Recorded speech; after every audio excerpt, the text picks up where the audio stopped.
एक राजा की 7 बेटियां थीं। एक दिन राजा ने अपनी बड़ी बेटी से कहा, बताओ बेटा तुम किसका खाती हो? तो बेटी ने कहा, पिताजी हम आपका दिया खाती हैं।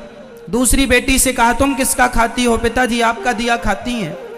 प्रजा से पूछा, तुम किसका खाती हो? बोले आपका दिया खाते हैं। सारे सबसे पूछा, तुम किसका दिया खाते हो? बोले आपका दिया। राजा आप ही हमारे पालनहार हो, आपका दिया हम सब खाते हैं। सबसे छोटी बेटी से कहा, बेटी तुम बताओ तुम किसका खाती हो? तब उस बेटी ने कह दिया, पिताजी हम भगवान का दिया खाते हैं, हम आपका दिया नहीं खाते। राजा को बड़ा बुरा लगा, उसे लगा हमारी इंसल्ट कर दी इसने, हमारा दिया खाती है और नाम ले रही है भगवान का। राजा ने कहा, कोई भगवान भगवान नहीं होता, अरे मैं तुम्हें खाने ना दूं तो तुम मर जाओगी। बेटी ने कहा, पिताजी तो आप करके देख लो।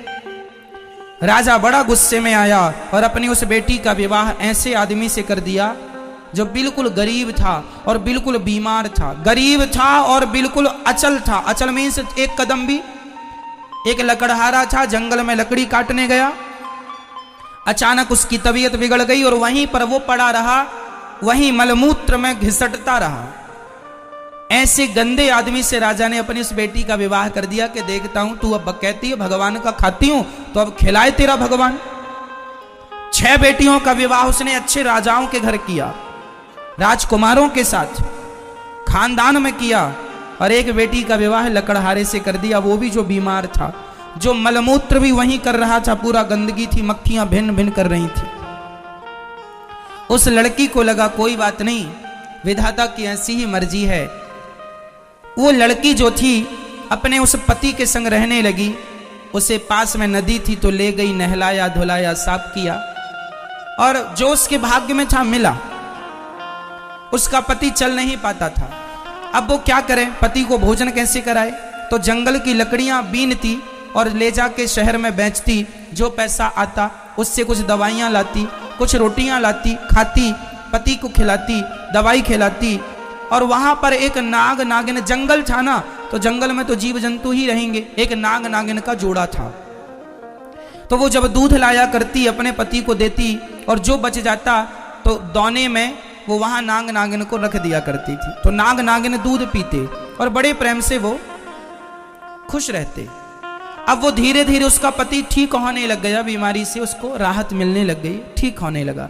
एक दिन नाग ने सोचा कि ये मेरी इतनी सेवा करती है, परोपकारी भाव है, यदि इसे धन मिल जाएगा तो ये तो समाज की बहुत सेवा करेगी।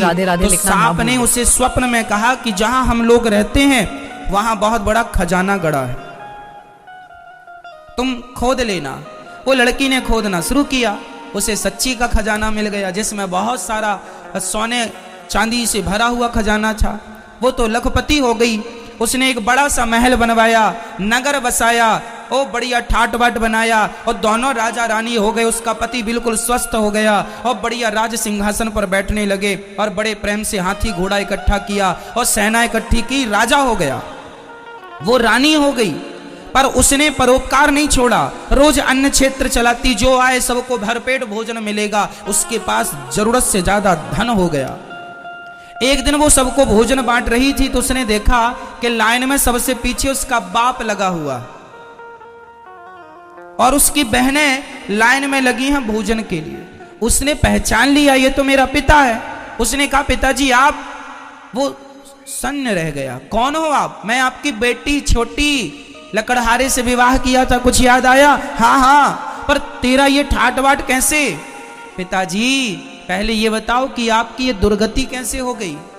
बेटी सच्ची कहा था तूने, हम बड़े अहंकार में थे कि मैं राजा हूं, लेकिन मेरी राजगद्दी छीनते देर नहीं लगी, सब नाश हो गया।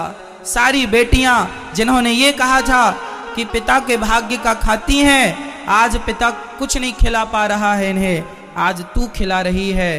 तब उस बेटी ने कहा, पिताजी मैंने कहा था ना कि सब अपने अपने भाग्य का और सब भगवान की कृपा का ही खाते हैं, सबको खिलाने वाला भगवान है। हम झूठा ये नाम लेते हैं कि हम किसी को खिला रहे हैं, कोई किसी को नहीं खिलाता, सबके पालनहार भगवान है। राजा ने उस बेटी के लिए लकड़हारा चुना था, लेकिन फिर भी मेरी माँ, कई बार बाप अपनी बेटी के लिए बहुत अच्छा घर चुनता है, घर और वर, फिर भी वो माइनस हो जाता है। और कई बार सामान्य लड़के के संग विवाह कर देने पर वो बहुत ठाट बाट में हो जाते हैं। सच्ची बताएं, हर आदमी अपना भाग्य लेकर पैदा होता है। ये भाग्य क्या है? जो पिछले जन्म में आपने अच्छा या बुरा कर्म किया था, वही अच्छे और बुरे कर्म के प्रतिफल को भाग्य कहते हैं। मैंने पिछले जन्म में बहुत अच्छा किया तो इस जन्म में मुझे बहुत अच्छा मिला, वही मेरा भाग्य है। मैंने पिछले जन्म में किसी के साथ बहुत गलत किया, आज मेरे साथ गलत हो रहा है, वही मेरा भाग्य है और वही मेरा कर्म दंड है। इसलिए हमें जीवन में कभी किसी को दोष नहीं देना चाहिए कि दुख तुम्हारे कारण मिला, दुख तुम्हारे कारण मिला। कोई किसी को दुखी नहीं करता, कोऊ ना काहू को सुख दुख कर दाता, निज कृत कर्म भोग सब भ्राता। हर व्यक्ति अपने किए का दंड भोगता है, अच्छे का अच्छा, बुरे का बुरा। इसलिए ये ईश्वर का विधान मानकर हर हाल में प्रसन्न रहकर भगवान का धन्यवाद करो। पिछली करनी बिगड़ी थी पर आज ना बिगाड़ो, अब ना बिगाड़ो, अब बिगड़ेगा तो कल भी बिगड़ेगा। पिछला कल बिगड़ा तो वर्तमान बिगड़ा है, वर्तमान बिगाड़ोगे तो भविष्य भी बिगड़ जाएगा। इसलिए अब तो अच्छा करो, अब गलत ना करो, क्योंकि आज से ही कल है। जिसका वर्तमान अच्छा है, प्रेजेंट अच्छा है, उसका फ्यूचर अच्छा है, भविष्य अच्छा है। वर्तमान बिगड़ा तो भविष्य बिगड़ा। तो बताओ, हम सब किसका खाते हैं मेरी मां? किसकी कृपा का? हमें भगवान ही खिला पिला रहे हैं। जहां का दाना पानी होता है, आप लोगों का वृंदावन का दाना पानी था तो आप वृंदावन आए, बिहारी जी ने बुलाया। दाने दाने में लिखा है खाने वाले का नाम। ये सब तय कौन करता है? विधाता। 2030 में मैं इस आज के दिन क्या खाऊंगा क्या नहीं खाऊंगा, ये भी फिक्स है परमात्मा की तरफ से। कहाँ खाऊंगा, कहाँ रहूंगा, कहाँ नहीं रहूंगा, ये सब तय है। पूरी प्लानिंग, पूरी हमारी कहानी लिखी हुई है। आखिरी श्वास हमें कहाँ लेना है, यह भी ईश्वर की डायरी में लिखा हुआ है। हमारी आखिरी सांस कहाँ निकलेगी, वो स्थान क्या होगा, मृत्यु का कारण क्या होगा, सब ईश्वर की डायरी में सब अभी सब कुछ है। इसलिए हमारे पालनहार भगवान ही है। इसलिए संसार के किसी व्यक्ति पे भरोसा ना करके पूर्ण विश्वास केवल भगवान पर किया जाए। हे नाथ, आप ही हमारे रक्षक हैं, आप ही हमारे पालनहार हैं। हम अहंकार ना करें कि हम खिला रहे हैं, हम दे रहे हैं, हमने ये किया, हमने वो किया। आज कुछ लोगों को हम देखते हैं वो ऐसे ऐसे चलते हैं, छाती तान के। जरा सा धन मिल जाए, जरा सा वैभव मिल जाए, आदमी एटीट्यूड पाल लेता है।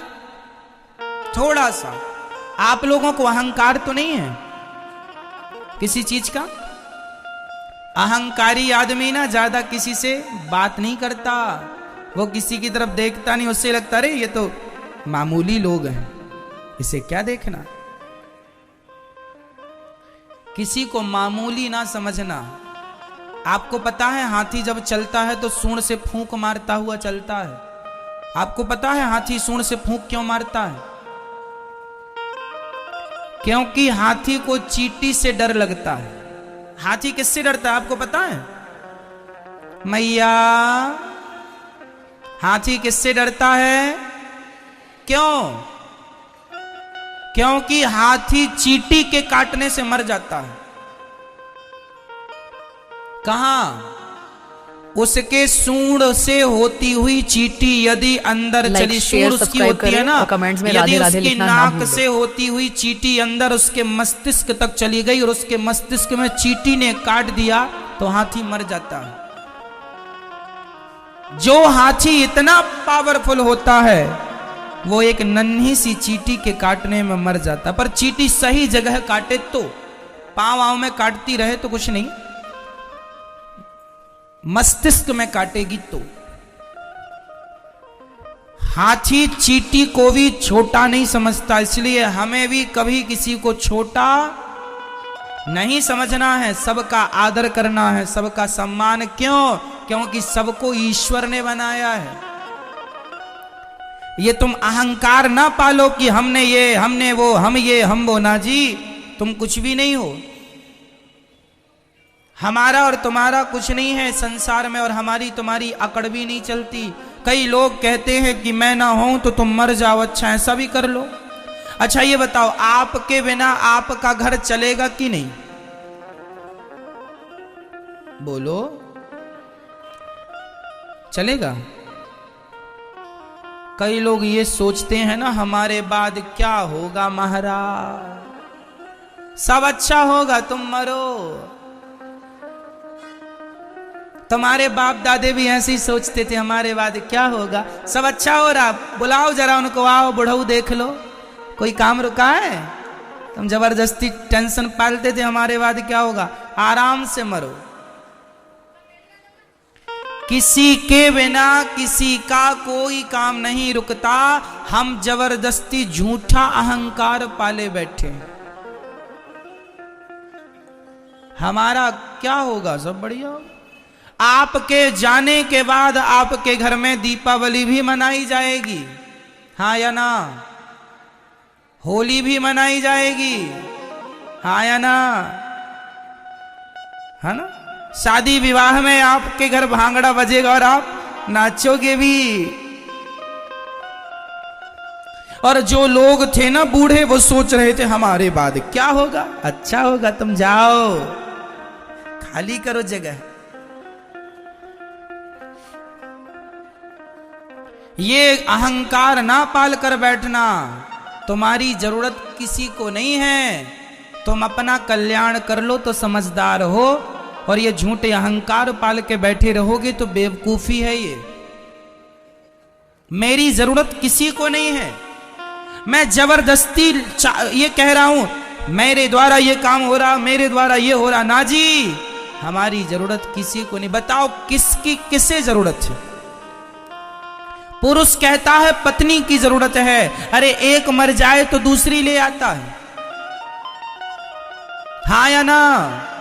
बोलो हाँ या ना? और पत्नी कहती है पति मेरी जरूरत है, पति चला जाए तो दूसरा ले आती है। सारी नहीं पर बहुत सारा ऐसा भी है। कुल मिलाकर किसी को किसी की जरूरत नहीं है। हर आदमी किसी ना किसी स्वार्थ से आपसे जुड़ा होता है। जब तक उसका स्वार्थ है आपसे जुड़ा है, और आप इसी बात को समझते नहीं हैं और पूरे इन्वॉल्व हो जाते हैं। ये मेरा घर, ये मेरा घर, ये मेरे बच्चे, ये मेरा पति, ये मेरा पत्नी, उसी गंदगी में मर जाते हैं। आपका मन वहां से हटते ही नहीं कि भगवान में भी मन लगाएं। अरे पत्नी, पति, बेटा, बेटी, घर से भी कुछ आगे है, वहां ध्यान लगाओ। गई बहुत थोड़ी रही नारायण अवचेत, काल चिरैया चुग रही निस दिन आयु खेत। बहुत चली गई, जरा सी बची है, अब भी संभल जाओ, अब भी मन भगवान में लगा लो तो गति हो जाएगी। नहीं तो कुछ नहीं मिलना, सीधा नरक की टिकट बुक हो जाएगी।